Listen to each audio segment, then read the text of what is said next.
할렐루야. 네, 우리 다시 한번 인사해 볼까요? 할렐루야. 네, 오늘 이 예배의 자리에 나오신 여러분들을 환영하고 축복합니다. 이 시간 먼저 기도로 예배를 시작하면 좋겠습니다.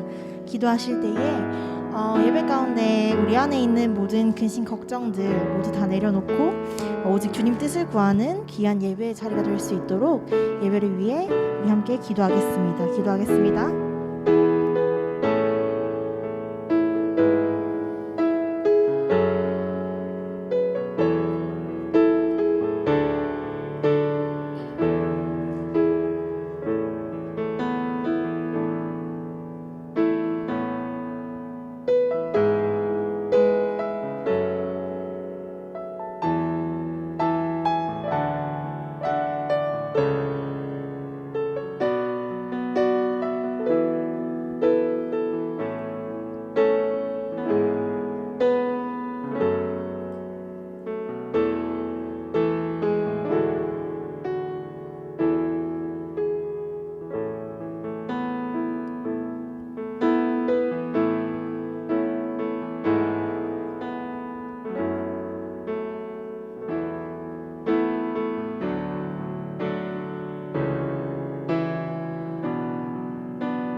사도신경으로 신앙고백 드리겠습니다. 전능하사 천지를 만드신 하나님 아버지를 내가 믿사오며 그 외아들 우리 주 예수 그리스도를 믿사오니 이는 성령으로 잉태하사 동정녀 마리아에게 나시고 본디오 빌라도에게 고난을 받으사 십자가에 못 박혀 죽으시고 장사한 지 사흘 만에 죽은 자 가운데서 다시 살아나시며 하늘에 오르사 전능하신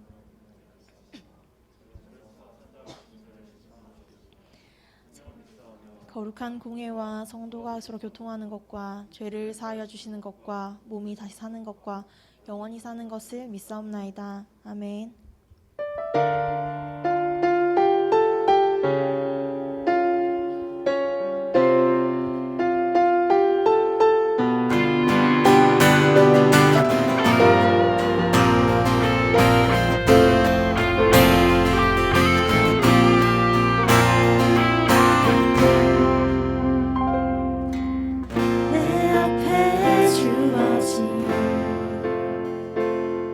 매일의 삶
나의 하나님을 신실한 나의 하나님을 찬양해.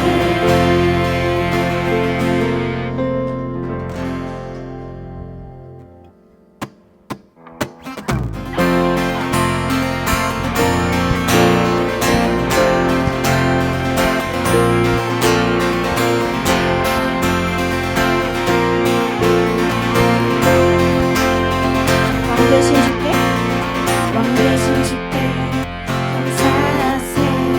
그 사랑 영원하리라. 모든 것 위에 뛰어나신 주, 그 사랑 영원하리라. 찬양 찬양. 한 번 더. 왕 되신 주께, 왕 되신 주께 감사하세. 그 사랑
반석이신 하나님, 나의 반석이신 하나님, 행하신 모든 것 완전하시니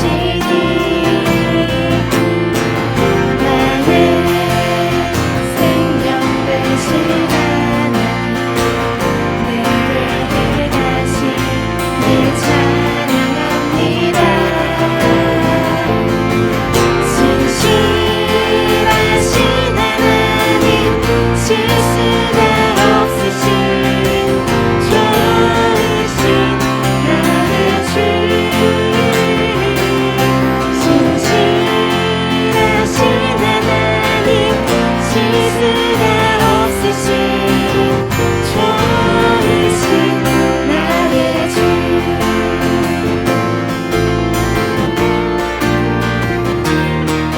나의 반석이신 하나님, 행하신 모든 것 완전하시니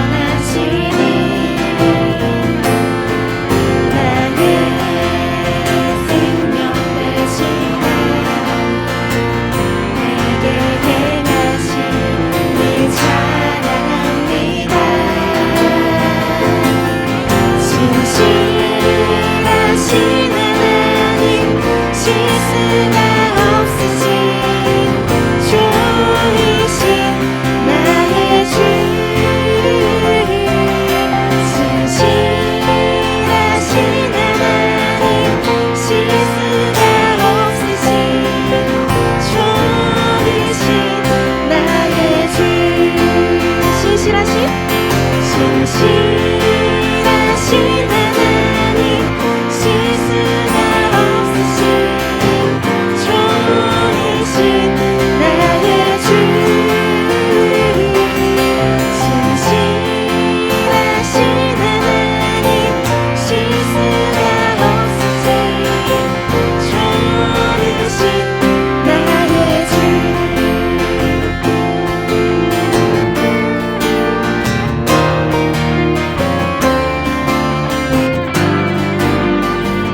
더 큰 목소리로 신실하신 하나님,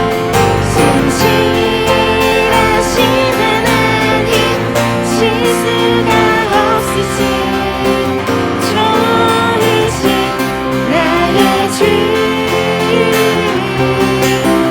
신실하신 하나님, 실수가 없으신 좋으신 나의 주. 마지막으로 신실하신 하나님, 실수가 없으신 좋으신 나의 주,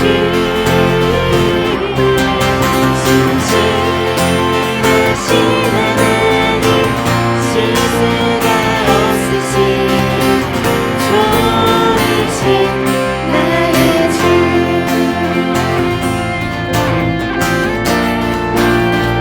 영원히 신실하신 우리 하나님께 영광의 박수 올려드립시다.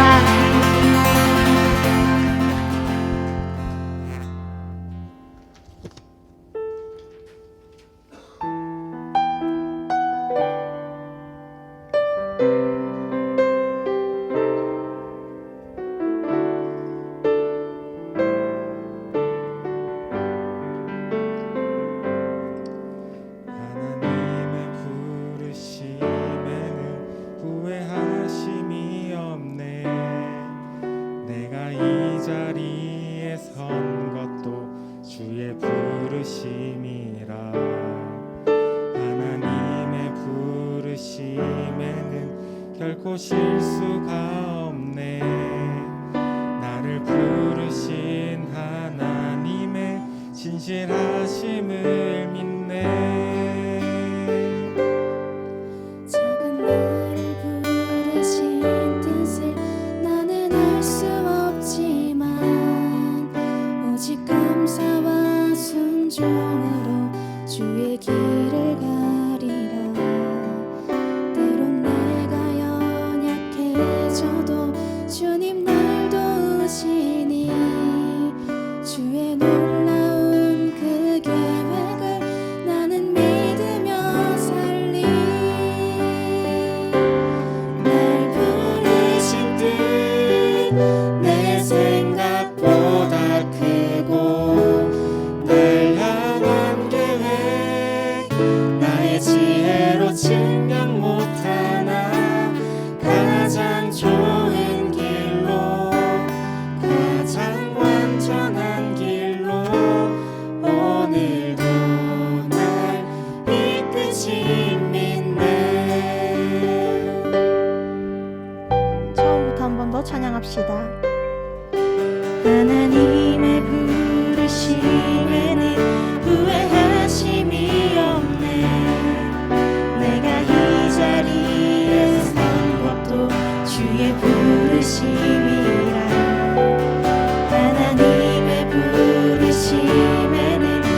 결코 실수가 없네. 나를 부르신 하나님의 신실하심을 믿네. 작은 나를 부르신 뜻을 나는 알 수 없지만 오직 감사와 순종으로 주의 길을 가리라. 때론 내가 연약해져도 주님 날 도우시니 주의 놀라운 그 계획을 나는 믿으며 살리. 날 부르신 뜻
계획을 알 수 없으나 언제나 가장 완전한 길로 인도하시는 분이 온 세상의 왕 되신 우리 하나님이심을 날마다 잊지 않게 하여 주시옵소서.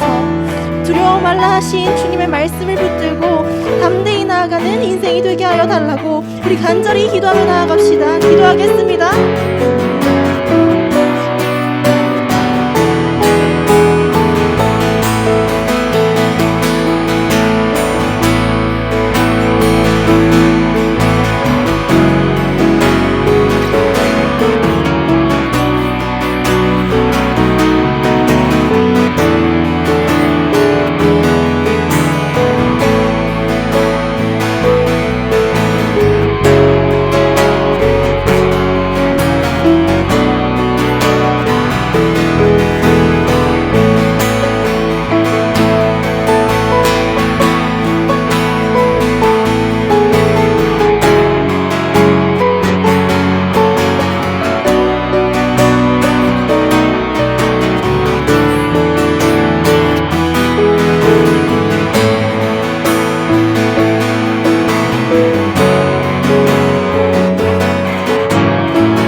하나님 아버지, 오늘도 교회에 나와 예배 자리 함께하게 해주심에 감사드립니다.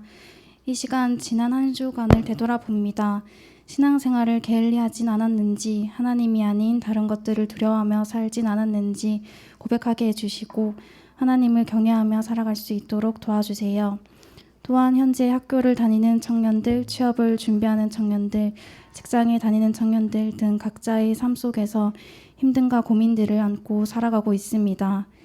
이러한 상황 속에서 수많은 방법들 중 가장 먼저 하나님께 간절히 기도하며 간구하는 짜바 청년부가 되기를 소망합니다. 곧 목사님께서 말씀 전하실 때에 목사님께 능력 주시고 이번 한 주도 오늘 주신 말씀을 통해 은혜 가득하고 건강한 한 주 보낼 수 있도록 도와주세요. 항상 감사드리오며 예수님의 이름으로 기도드립니다. 아멘.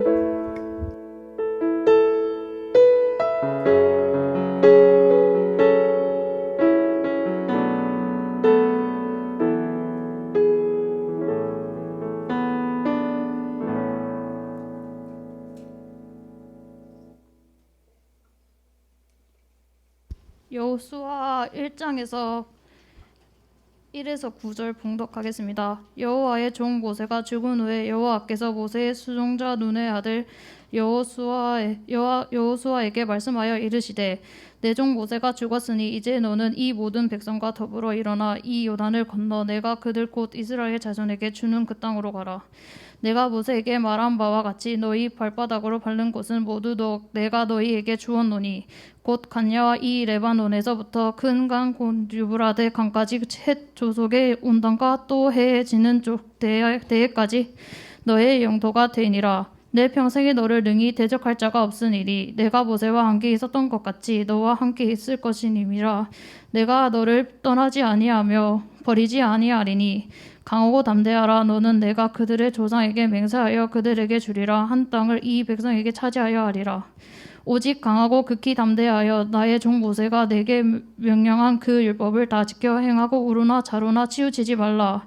그리하며 어디로 가든지 형통하리니 이 율법책을 내 입에서 떠나지 말게 하며 주야로 그것을 묵상하여 그 안에 기록된 대로 다 지켜 행하라. 그리하면 내 길이 평탄하게 될 것이며 내가 형통하리라.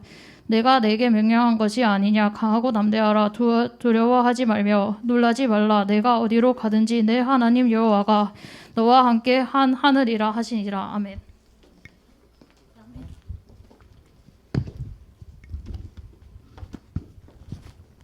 네, 반갑습니다, 여러분.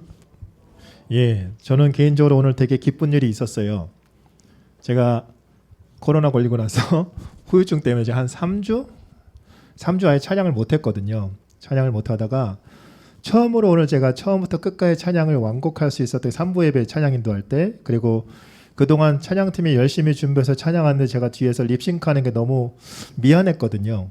근데 오늘은 제가 같이 물론 몇 번 기침을 하긴 했지만 끝까지 제가 같이 부를 수 있어서 너무너무 기뻤습니다. 그리고 오늘 또 전 예린이 솔로 목소리를 처음 들었거든요. 예, 그렇게 목소리가 고운지 몰랐어요. 여태껏 같이 부를 때는데 또 우리 또 어디 갔어요? 여기 김진산 우리 어디 갔나요? 경화가 오늘 또 드럼 없는 거를 채운다고 정말 열심히 막 혼신의 힘을 들여서 뒤에서 치는 모습을 봤을 때 저기 오네요. 예, 그 모습이 너무 되게 좀 뭐랄까요? 되게 뿌듯했습니다. 너무 귀하고 이런 청년들과 함께 예배드릴 수 있다는 게. 그리고 저희 뽀빠이가 한 명 왔는데 생각지도 못했던 친구가 갑자기 딱 나타났을 때 그 반가움.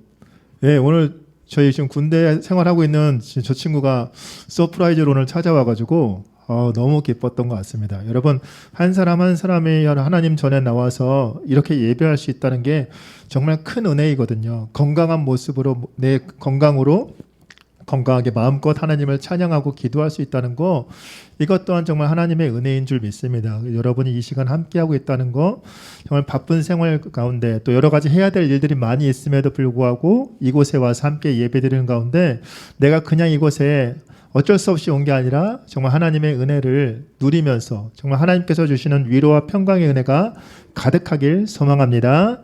예, 여러분 여호수아서입니다. 여호수아. 여러분 여호수아라고 하면 여러분 어떤 이미지가 먼저 떠오르나요?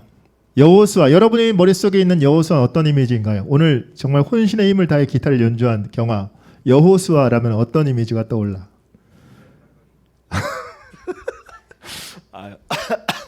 예, 모세의 수종자. 네, 예. 다른 친구들은 오늘 여성한 우리 수연이. 모세의 수종자 한 사람. 예, 한 명만 더 물어보겠습니다. 자, 우리 오늘 마린 해군은 네비인가요? 예, 여호수아라면 어떤 의미가 떠오르나요?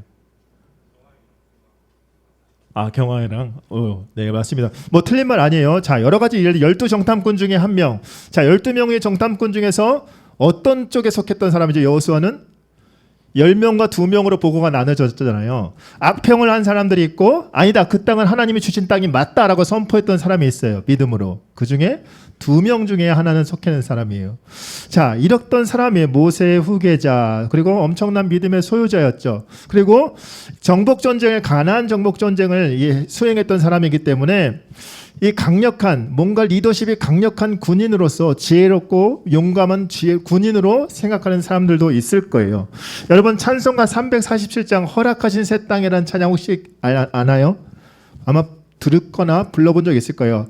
허락하신 새 땅에 하면서 후렴에 여호수아 본받아 앞으로 가세. 이 찬양 여러분 아마 알 거예요. 예, 이 찬양을 들으면 어때요? 뭔가 군대 같고, 아마 진우는 다시 군대로 가야 되나 하는 느낌이 들 수도 있는데 내가 뭔가 진격해야 되는 것 같고, 이 곡 들으면 진짜 내가 뭔가 싸우러 가야 되는, 뭔가 나의 진짜 전투력을 높여주는, 끌어오르는 피를 느낄 수 있는 그런 찬양이에요. 왜? 이 가나안 정복 전쟁 가운데 두렵고 힘든 상황 속에서 그 여호수아처럼 내가 앞장서서 나아가리라라는 찬송의 고백이 있기 때문이에요. 그런데 여러분, 여호수아라는 그 이미지가 이 강력한 리더십을 발휘해서 가나안 전쟁을 이끌었던 지도자라는 이미지 때문에 시중에는 많은 책들 중에 여호수아의 리더십, 여호수아를 본받아라라면서 그 리더십을 모델로, 여호수아를 리더십의 모델로 삼는 책들이나 또는 설교들이 들리고 있어요. 그런데 여러분, 이 여호수아서가 단지 여호수아와 같은 여호수아를 본받아라, 아니면 이런 강력한 리더십을 너희가 갖춰라, 이런 거를 강조하는 책이 아니라는 거예요. 여기서 우리가 왜 그렇다면 무엇을 확실하게 알 수 있냐면, 여호수아 우리가 지금 읽었던 본문이 속해 있는 1장을 보면 여호수아가 우리가 생각했던 그 강력한 리더십을 가진 사람이 아니네라는 생각을 확실하게 알 수 있어요. 자, 여호수아서 1장을 보면 계속해서 하나님께서 여호와께서 여호수아에게 말해요. 강하고 담대하라, 두려워하지 마라, 내가 너와 함께 할 것이다. 이 말이 계속해서 반복돼요. 여러분, 그냥 멀쩡히 아무렇지도 평안한 사람한테 하나님께서 이렇게 말씀하실까요? 아니죠. 그럴 리가 없죠. 두렵고 힘든 상황이니까.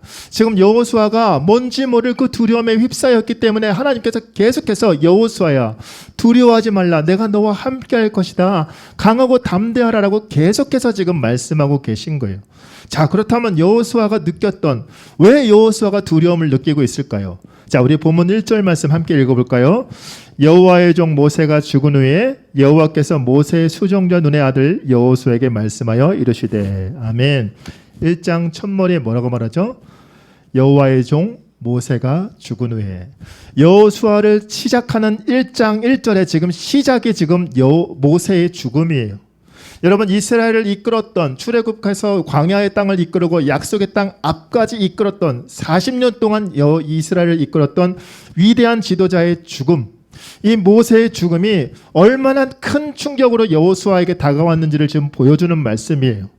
그런데 여러분, 놀라운 건 모세가 시름시름 지병으로 앓다가 죽은 게 아니에요. 신명기 34장 7절에 이런 말씀이 있어요. 모세가 죽을 때 나이 120세였으나 그의 눈이 흐리지 아니하였고 기력이 쇠하지 아니하였더라. 무슨 말이에요? 병들어서 노환으로 죽은 게 아니라는 거예요.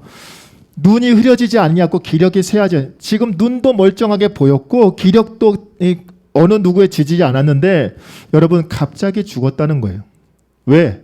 하나님께서 모세에게 허락하신 그 사명을 이제 다 완수했기 때문에 하나님께서 데려가셨어요. 그런데 여러분, 이 데려가신 사건이 여호수아 그리고 이스라엘 백성들에게는 엄청난 충격이었어요. 왜? 하나님께서 분명 그 무리바 사건으로 해서 너는 약속의 땅에 너는 못 들어갈 것이다 분명히 모세에게 말씀하시긴 했어요.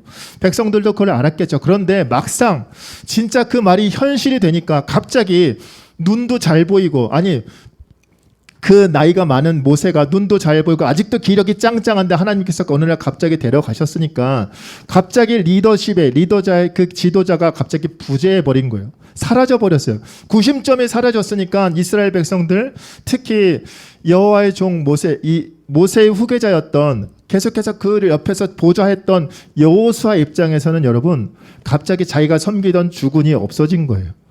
얼마나 부담이 컸을까요? 이제 큰일 났다. 이제 어떻게 하나. 가나안 전쟁을 치러야 되는데 모세 없이 어떻게 과연 내가 할 수 있을까? 이 걱정과 불안한, 이 두려움에 사로잡혀 있을 때가 바로 첫 번째 두려움이 바로 모세의 부재, 모세의 죽음이었어요. 또 하나, 여호수아를 두렵게 만들었던 또 하나의 원인은 바로 이스라엘 백성들의 완악함이었어요. 여러분, 여호수아만큼 아까 모세의 거시기, 모세를 따라나 했던 모세의 부하, 그런 식으로 계속해서 참모 역할을 했잖아요. 가장 가까이서 모세를 모셨기 때문에 이스라엘 백성들이 모세에게 어떻게 했는지를 누구보다 잘 아는 사람이었어요. 여러분, 이스라엘 백성들 어떻게 했나요? 조금만 뭔가 수틀리면, 조금만 뭔가 현실에 자기 마음의 상황이 맞지 않으면 반란을 일으키고요, 모세를 돌로 치료하고요, 차라리 새로운 지도자 뽑아서 우리 애굽으로 돌아가자라고 했던 사람들이 바로 이스라엘 백성들이에요. 그거를 지금 낱낱이 다 봐왔어요. 40년 동안 이 이스라엘 백성들이 얼마나 모세를 쏙쏙했는지, 결국에 자기가 정탐꾼이 되어서 12명의 정탐꾼에 속했다가 10명의 정탐꾼, 그 정탐꾼 사건 때문에 이스라엘 백성들이 40년 광야를 떠돌고 있었잖아요. 그 모진 세월을 겪으면서 정말 이 사람 너무 안 되겠다, 이 사람들 너무하다 싶었을 거예요. 그런데 여러분, 모세도 하나님 앞에 하소연한 적이 있어요. 생전에 너무 힘든 나머지 하나님께 이렇게 부르짖어요. 하나님, 이 백성들을 제가 낳은 백성이 아니지 않습니까? 왜 하필 저에게 맡겨서 왜 제게 이런 고생을 시키십니까? 하나님, 차라리 나를 데려가 주십시오. 여러분 얼마나 힘들었으면 이런 말을 했을까요? 얼마나 고통스러웠으면. 여러분 모세를 불렀을 때 알잖아요. 하나님 제가 이스라엘을 이끌어 가겠습니다라고 손들어서 그래 네가 해라라고 하신 게 아니에요. 안 된다고 저는 못한다고 했는데 내가 너를 쓸 것이다라고 말씀하셔서 형 아론을 대동해서 같이 끌고 왔던 사람이 바로 여호와 하나님이셨잖아요. 그런데 뭐예요? 이 백성들 말을 들어먹질 않아요. 툭하면 배신해요. 이 백성들의 완악함을 누구보다 잘 알았던 여호수아, 그리고 모세가 지금 그토록 그래도 그나마 방파제가 되었던 모세가 죽어버렸으니 여호수아의 마음이 어땠을까요? 내가 과연 이들을, 내 주군이었던 모세도 이들을 제대로 컨트롤하지 못했는데 내가 이들을 과연 관리할 수 있을까? 내 말을 이들이 과연 정말 따라올까? 내가 뭐라고 말하면 전혀 들어먹지 않을 것 같은데, 게다가 지금 전쟁을 치러야 되는 가나안 땅은 어때요? 거인족 속에 사는 강력한 군사력을 갖고 있는 나라예요. 그런데 지금 아무런 제대로 된 무기도 안 갖고 있는, 게다가 말도 징그럽게 안 들어먹는 이 당나라 부대와 같은 오합지졸의 이 군사들을 데리고 전쟁을 치른다? 여러분 이거 자살행위나 마찬가지예요. 군대를 다녀왔던 친구들은 아마 알 거예요. 누군가 그 리더십 분대장이 되었던, 아니면 장교로 갔다 왔던 규태나 그런 친구들은 아마 이게 얼마나 지금 힘든 상황인지를 알 거예요. 여러분 학교에서 선배로서 또 직장에서 뭔가 직급이 있는 상태에서 그 휘하에 있는 사람들을 관리한다는 거 쉽지 않아요. 그러나 이런 사람들, 이런 상황 속에서 내가 리더가 되었을 때 얼마나 힘들었을까요? 그러니까 여호수아로서는 지금 어디에다 마음을 불안해서 둘지도 못하고 내가 과연 이거를 할 수 있을까? 나는 정말 하기 어렵다라는 그 결론을 내려가고 있는 상황인데 하나님께서 그에게 지금 찾아와서 위로해주고 계신 거예요. 여러분 우리 청년들도 마찬가지죠. 내가 살아가면서 지금 현재 느껴지는 두려움들이 각자가 있을 거예요. 졸업을 앞두고 있는데 지금 막막히 길이 보이지 않아요. 스펙이 하나 제대로 내가 뭔가 갖춘 것도 없고, 내가 다른 사람들처럼 빽이 있는 것도 아니고, 또 내가 학교가 번듯하게 좋은 것도 아니에요. 그리고 결혼을 해야 되는데 지금 돈은 없어요. 그리고 게다가 결혼하고 싶은데 막상 결혼할 사람도 지금 내 주변에 없어요.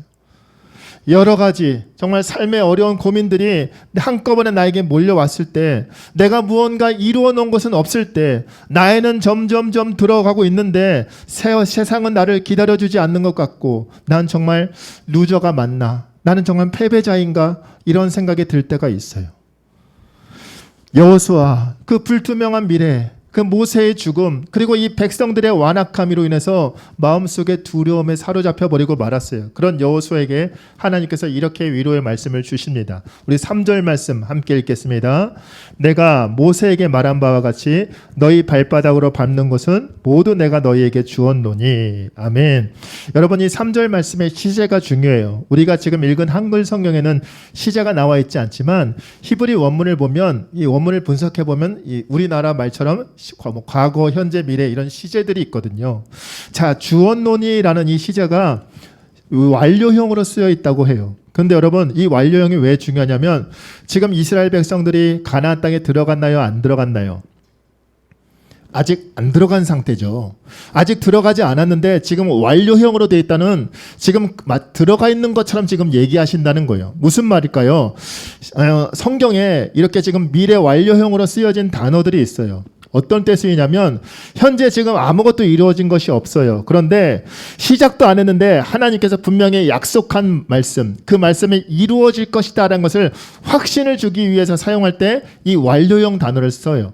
무슨 말이냐면, 너희가 그 땅을 점령할 수도 있고 점령하지 못할 수도 있다, 이런 불투명한 말이 아니라, 내가 너희에게 주기로 하지 않았느냐, 그 땅은 너희 것이 될 것이다 라고 지금 확신에 지금 도장을 꽝 찍어주는 말이 내가 너희에게 주었다라고 말씀하는 거예요. 결국엔 뭐예요?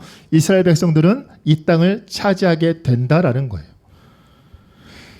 여러분 우리가 기도할 때도 마찬가지예요. 여러분 우리가 기도할 때 우리가 붙잡아야 될 것은 무엇일까요? 우리의 지혜? 아니요. 우리의 능력도 아니고, 우리가 뭔가 경험도 아니고요. 삶의 경험이 아니라, 노하우가 아니라 바로 하나님의 약속된 말씀, 우리에게 약속하신 그 말씀이라는 거예요. 그래서 예수님께서 기도하실 때도 말씀을 붙잡고 기도하셨고요. 사도 바울도 똑같이 하나님의 말씀을 붙잡고 기도했어요. 시편의 기자들도 기도할 때 그 시편을 쓸 때 무슨 마음으로 썼냐면 하나님 그렇게 약속하시지 않았습니까? 특별히 시편에 정말 주옥 같은 시편들을 가장 많이 썼던 다윗 왕을 한번 돌아보세요. 그의 인생은 평탄하지 않았어요. 도망자 신세를 살았고요. 망명까지 했어요. 그런데 그 시대 그 상황 속에서 썼던 주옥 같은 시편들, 그런데 그가 왜 하나님을 원망하지 않을 수 있었을까요? 바로 하나님께서 너를 이스라엘의 왕으로 삼을 것이다라는 그 약속의 말씀을 믿었기 때문에.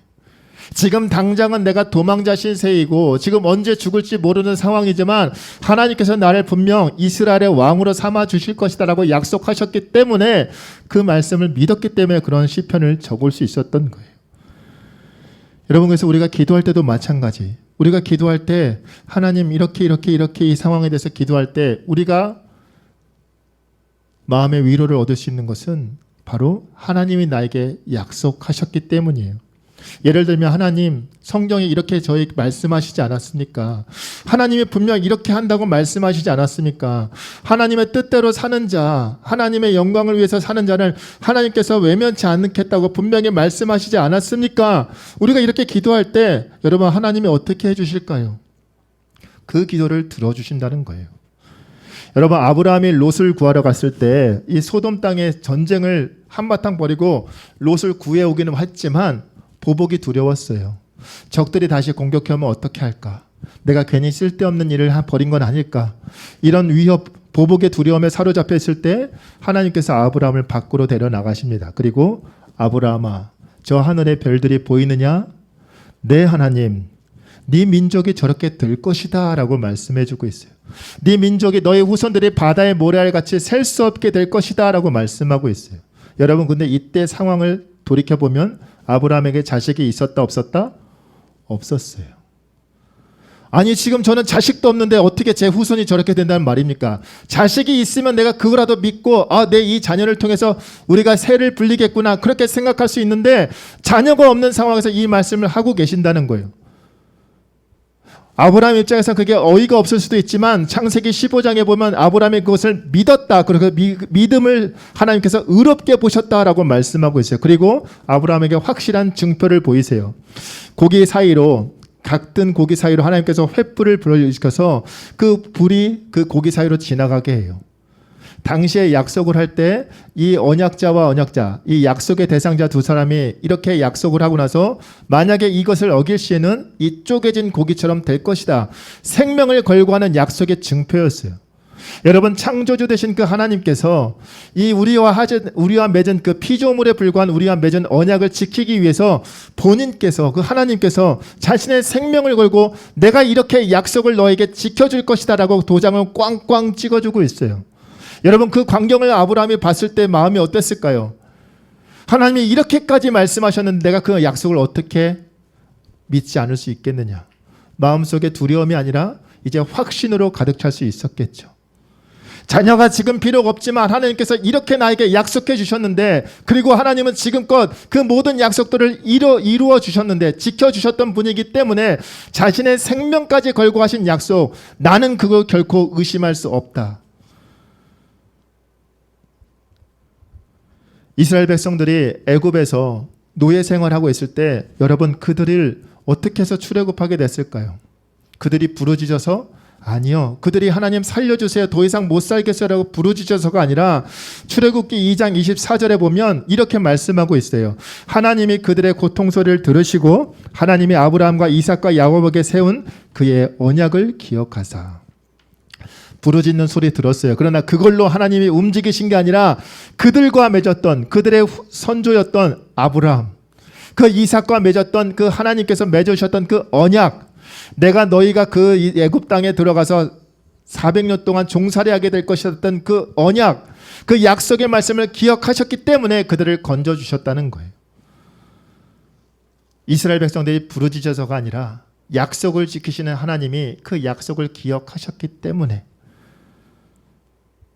여러분, 하나님은 이처럼 우리가 괜히 구약, 신약, 그 언약, 지금 우리가 지금 보고 있는 말씀도 언약을 중심으로 계속 살펴보고 있는데 계속해서 어쩌면 똑같은 말이 반복되고 있는 것일 수도 있어요. 그런데 여러분 아브라함을 보시고요. 여호수아를 보세요. 여러분 여호수아가 아까 수연이가 얘기했던 것처럼 12명의 정탐꾼 중에서 정말 믿음으로 단 2명밖에 없었던 하나님의 땅이 맞다라고 하면서 우리는 메뚜기가 아니라 오히려 그 땅의 사람들이 우리의 먹이가 될 것이다. 하나님이 우리에게 약속하셨기 때문에 우리가 그 땅을 차지할 수 있다라고 당당하게 믿음으로 선포했던 여호수아가 지금 어떤 모습으로 있나요? 두렵고 떨리는 마음으로 있어요. 내가 과연 이걸 할 수 있을까? 그토록 믿음이 좋았던 여호수아였는데 지금은 완전 소심한 겁쟁이가 되어서 두려움에 떨고 있어요. 아브라함도 마찬가지죠. 하나님께서 그렇게 횃불 언약으로 분명히 보여주셨음에도 불구하고 그렇게 내가 그 약속 믿겠다라고 했는데 정작 후반부에 보면 어떤 짓을 벌이나요? 하갈의 아내를 취해가지고 하갈을 취해서 이스마엘을 낳아요. 그리고 상속자는 저 사람이 될 거라고 계속해서 믿음 없는 모습을 보여줘요. 그럼에도 불구하고 하나님은 비록 100세, 75세의 약속의 말씀을 받고 100세의 그 약속 언약을 이삭을 받았지만 그 25년 동안 하나님이 그냥 침묵하고 계셨던 게 아니라 반드시 그 약속을 이루어 나가고 계셨다라는 것을 보여주고 있어요. 여러분 우리가 지금 배우고 있는 여호수아의 이 가나안 전쟁 어떤 전쟁이냐면 오늘 설교 제목이기도 한데요. 총칼로 빼앗는 전쟁이 아니라요. 바로 하나님 말씀에 순종하느냐 순종하지 않느냐 그 싸움이 바로 가나안 땅이었어요.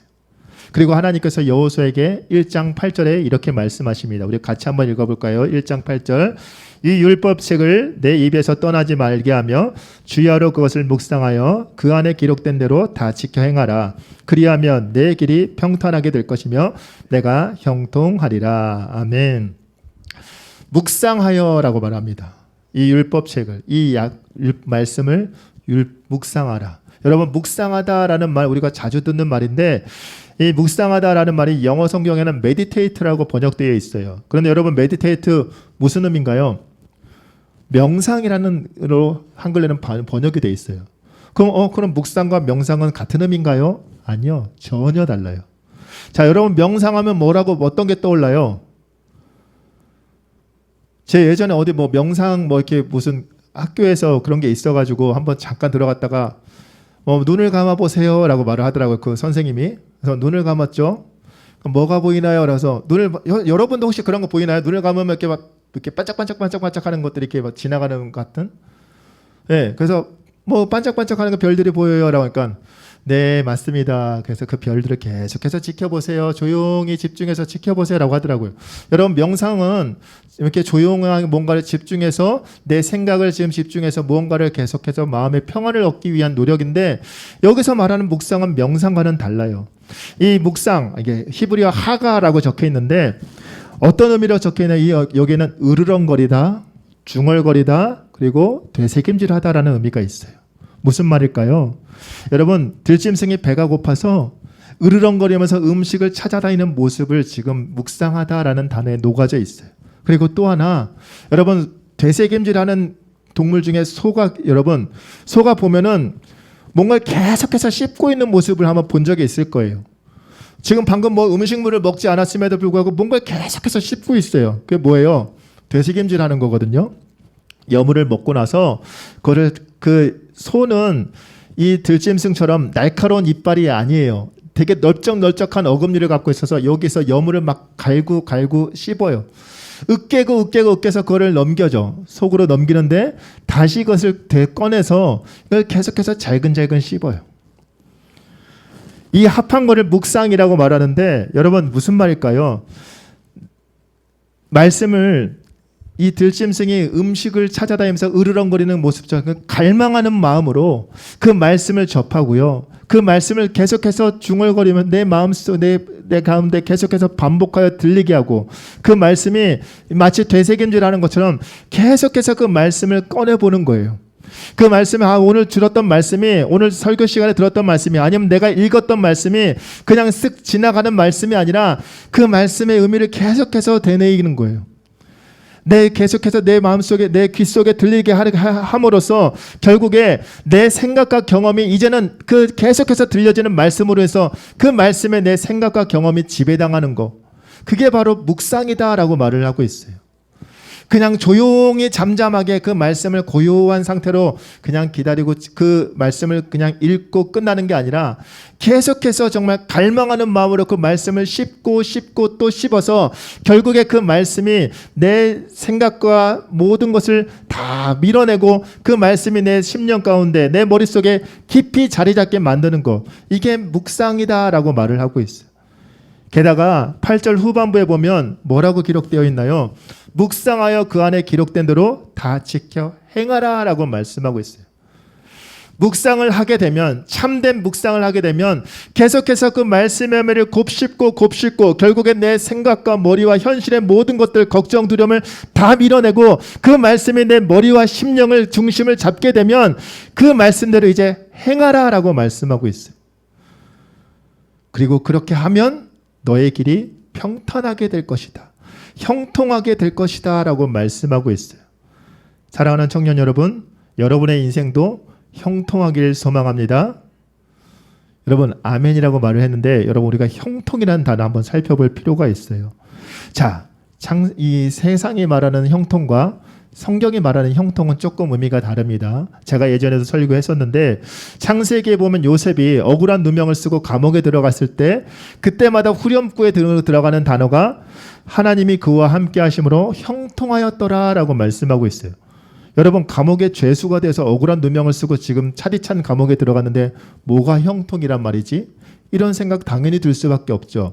그런데 왜 이런 말씀을 하시려면 여러분이 만약 그런 형통 여러분 누리면 좋겠어요? 내가 억울한 누명 쓰고 감옥에 들어가는 거, 저는 싫어요 라고, 저도 싫어요 그렇게 말하겠죠. 그런데 성경이 말하는 형통은 인간적인 번영이나 성공을 말하는 것이 아니라 바로 하나님의 뜻, 하나님의 계획대로 일이 진행될 때 그걸 형통이다 라고 말해요. 무슨 의미일까요? 요셉이 감옥에 들어간 것은 하나님의 뜻 가운데 하나였다는 것.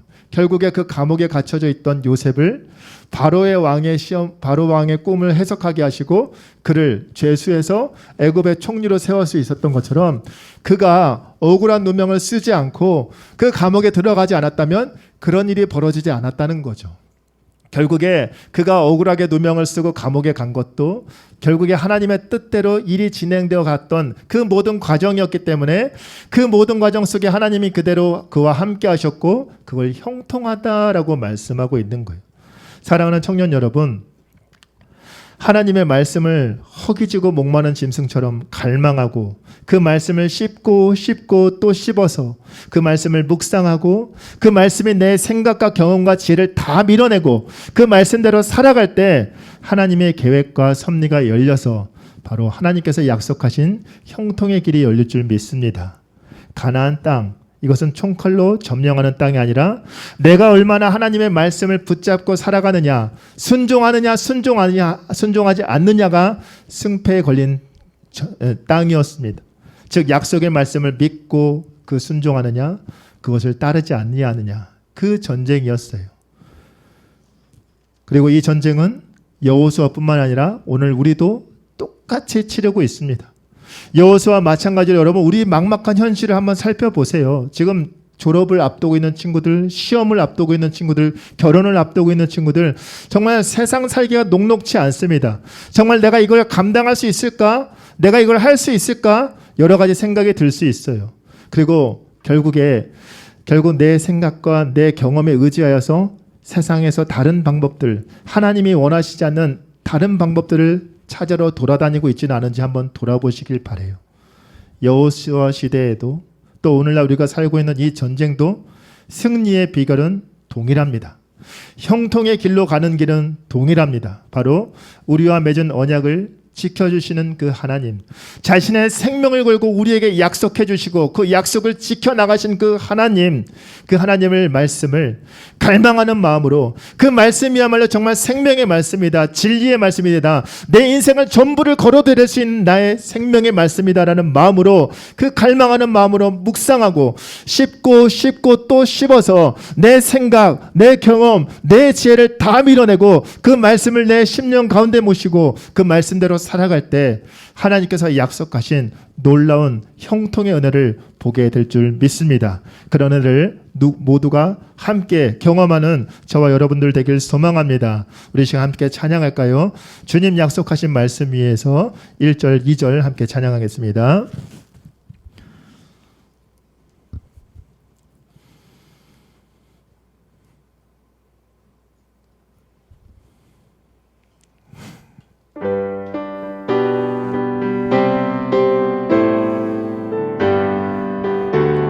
힘차게 찬양하겠습니다. 주님 약속하신 말씀 위에서 영원토록 주를 찬송하리라. 소리 높여 주께 영광 돌리며 약속 믿고 굳게 서리라. 굳게 서리, 영원하신 말씀 위에 굳게 서리, 굳게 서리, 그 말씀 위에 굳게 서리라. 주님 약속하신 말, 세상 염려 내게 염습할 때에, 세상 염려 내게 염습할 때에 용감하게 힘써 싸워 이기며 약속 믿고 굳게 서리라. 굳게 서리, 영원하신 말씀 위에 굳게 서리, 굳게 서리, 그 말씀 위에 굳게 서리, 굳게 서리, 굳게 서리, 영원하신 말씀 위에 굳게 서리, 굳게 서리, 그 말씀 위에 굳게 서리라. 이 시간 말씀 기억하면서 함께 기도하길 원합니다. 내 삶 가운데 지금 어떠한 것이 나의 마음을 두렵게 만들고 있는 것이 있다면 그 두려움 너머에 계시는 하나님을 바라볼 수 있게 하여 주시옵소서. 무엇보다 하나님께서 우리에게 약속하셨습니다. 하나님의 백성에게 두려워하지 말라, 내가 너와 함께 할 것이다 라고 약속의 말씀을 주셨습니다. 그건 단순히 내 옆에 그냥 도우미로 있는 것이 아니라 내 삶의 모든 문제를 하나님께서 해결해 주실 것이라는 그 믿음을 우리에게 지금 요구하고 계십니다.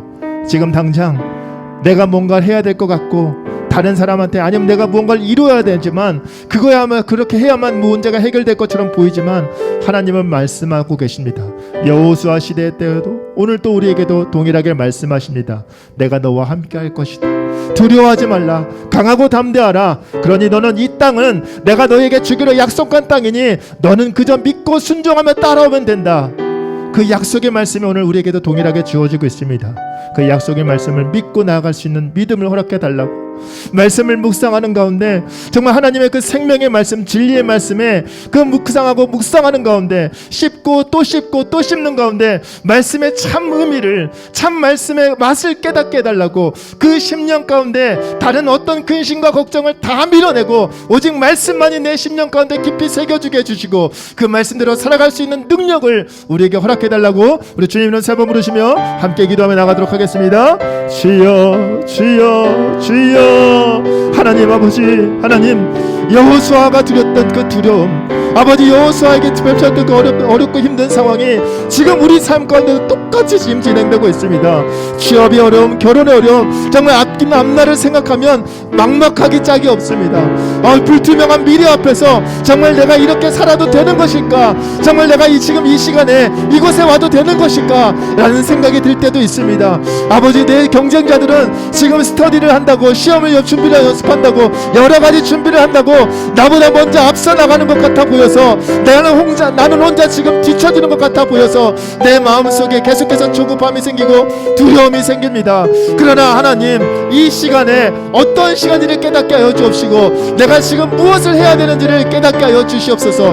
무엇보다 우리의 그 두려운 마음을 누구보다 잘 아시고 그 마음 가운데 평강의 은혜를 허락해 주시기 위해 가장 좋은 말씀을, 언약의 말씀을 우리에게 주신 그 약속의 하나님, 그 하나님께서 내가 반드시 너와 함께 하실 것이다 라고 약속해 주셨음에도 불구하고 다른 어떤 엉뚱한 곳에 내 눈과 마음을, 귀를 열어 기웃거리는 내 믿음 없는 모습을 용서하여 주시옵소서. 하나님, 끝까지 이 길을 완주할 수 있게 하여 주옵시고, 하나님, 여호수아와 같이 했던 그 영적 전쟁을 아버지 오늘날 지금 이 시대 속에서 우리가 승리할 수 있는 비결을 하나님께서 분명히 알려주셨사오니 그 말씀대로 살아갈 수 있도록 도와주시옵소서.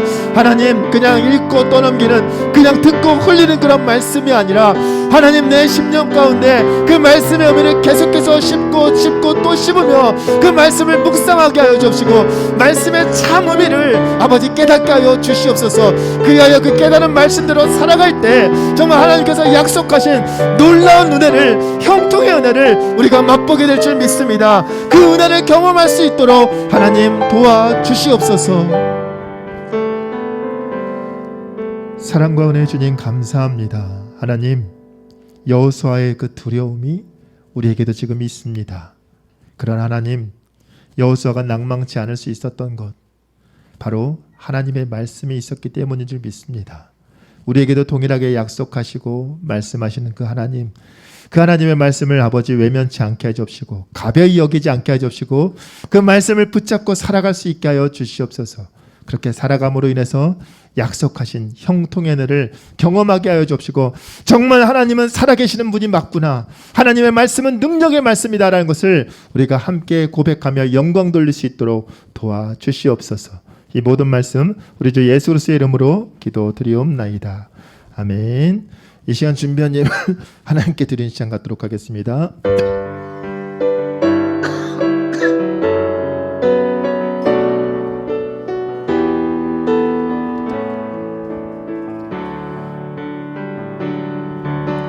지금 내가 가진 것을 하나님께 드립니다.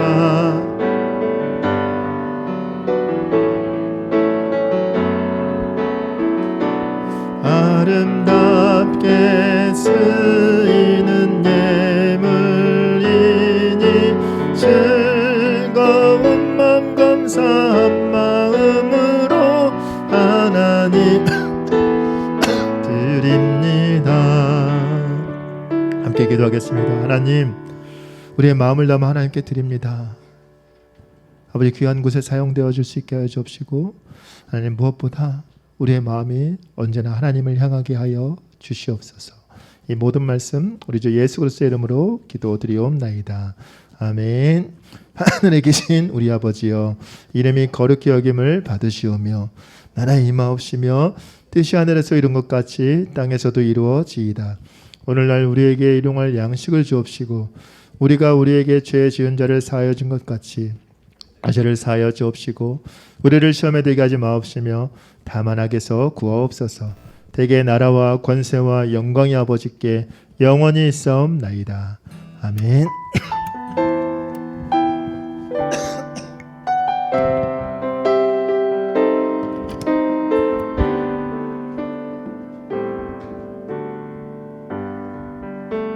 네, 광고 드리겠습니다. 청년부 예배 시작 시간은 2시입니다. 장소는 중고등부실이고요. 10분 일찍 와서 예배를 준비하면 좋겠습니다. 앞쪽부터 앉아주시면 감사하겠습니다.